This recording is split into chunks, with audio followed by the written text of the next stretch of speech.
اور میں آپ سے جاننا چاہوں گا توہم پرستی جو ہے اسلام میں اس کی بڑی ممانعت جو ہے وہ بیان کی گئی ہے اور اس کی بڑی وعید بھی بیان کی گئی، لیکن آج اسلامی معاشرے میں یہ بیماری بڑی عام نظر آ رہی ہے۔ اس بیماری سے چھٹکارے کا کوئی تو حل ہوگا، کوئی تو علاج ہوگا، ہمیں اپنی اس قوم کو اس بیماری سے کیسے نکالنا ہے؟ بہت بہت شکریہ۔ بسم اللہ الرحمن الرحیم۔ ومن یتوکل علی اللہ فہو حسبہ۔ قرآن کریم میں اللہ تعالیٰ نے اپنے بندوں کو واضح طور فرما دیا ہے کہ جو مجھ پر بھروسہ کرے گا، مجھ پر توکل رکھے گا، اللہ ہی اس کے لیے کافی ہے۔ اس کے تمام بگڑے کام، ان کے تمام جو خواہشات ہیں، جو ضروریات ہیں، جن کو وہ چاہتا ہے وہ پوری کرتا ہے۔ وہ دعا کا حکم دیتا ہے اور ساتھ یہ بھی فرماتا ہے کہ میرا بندہ تو مجھ سے دعا مانگ، میں اسے قبول کروں گا۔ اور اپنے رسول صلی اللہ علیہ وسلم کے ذریعے یہ حکم دیتا ہے کہ اب اگر میرے بندے تو اس سے پوچھے میں کہا ہوں تو کہنا نہیں کری، میں بالکل نزدیک ہوں۔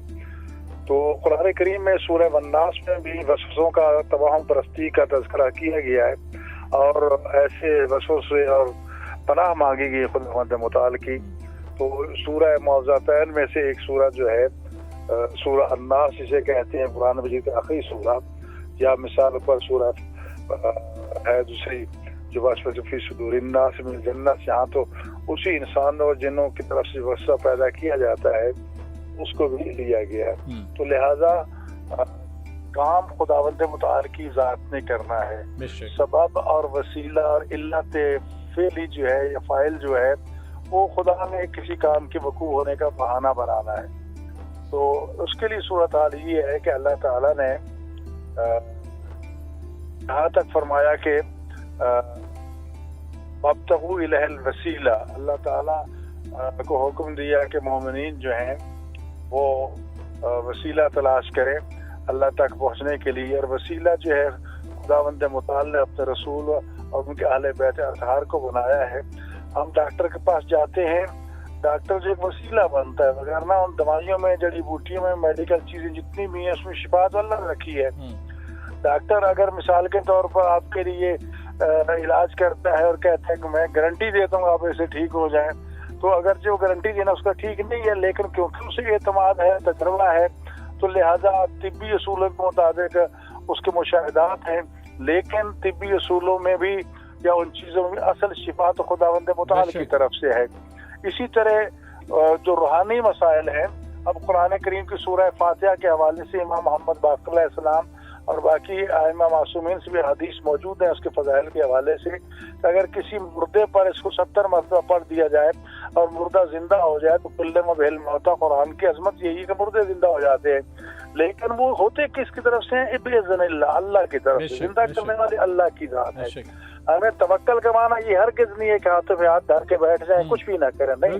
ساتھ یہ بھی فرمایا ہے کہ لیس الانسان الا ما سعی، انسان جب تک کوشش نہیں کرے گا اس وقت کچھ نہیں ہوگا۔ حضرت امام جعفر صادق علیہ السلام کی خدمت ایک نوجوان ہے کہ فقیر ہوں، دعا کیجیے۔ فرمایا کرتے کیا ہو؟ میں کرتا تھا کچھ نہیں۔ فرمایا جاؤ تیرے لیے کوئی دعا نہیں ہے۔ کہا فرزند رسول دعا نہیں ہے؟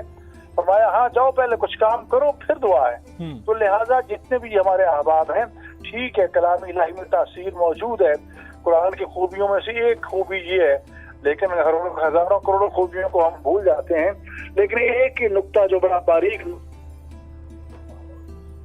کہ کسی سے مدد طلب کرتا ہے، تو یہی سوچئے کہ اگر ایک بندہ مدد کر رہا ہے تو اس بندے کو بھی خدا نے طاقت دی ہے۔ بالکل اگر کوئی ڈاکٹر علاج کر رہا ہے تو اس نے، اگر کوئی کلام الہی کسی کی زبان میں تاثیر ہے اور کلام الہی اثر انداز ہوتا ہے تو وہ قرآن نے خود کہہ دی ہے، وہ بھی اللہ کی طرف ہے۔ تو لہٰذا ہر چیز تو اللہ کی طرف ہے۔ جو جعلی عاملین ہیں ڈاکٹر صاحب، یہ جو جعلی عاملین آپ کو نظر آتے ہیں ہمارے معاشرے کے اندر، ان کا پھر کیا علاج ہے؟ ریاست کو کیا کردار ادا کرنا ہوگا؟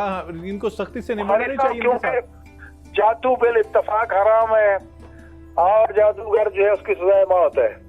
اللہ ہمارے ہاں جو کالے جادو اور ٹونے اور فلاں فلاں کی دکانیں کھول کے بیٹھے ہیں، اس کا علاج کرنے کے لیے سیکھنا تو قرآن کریم کی آیات بھی موجود ہے، اہل بیت نے بھی بتایا ہے، وہ ساری چیزیں ہیں، لیکن دکانیں جو کھول کے بیٹھے ہیں خود ان کا وضو ٹھیک نہیں ہے، ان کے پلے کچھ بھی نہیں ہوتا اور لوگوں کو دھوکہ فراڈ دے کر کرتے ہیں۔ لوگ جو اندھا اعتماد کر کے آ جاتے ہیں، جب اگر ایک عام انسان پر اعتماد کر لیتے تو خدا کے وعدوں پہ اعتماد کرو۔ تو خدا کا وعدہ، رسول اللہ کا وعدہ جو ہے یقیناً ایسے ہے۔ تو حضرت موسیٰ علیہ السلام بیمار ہو گئے،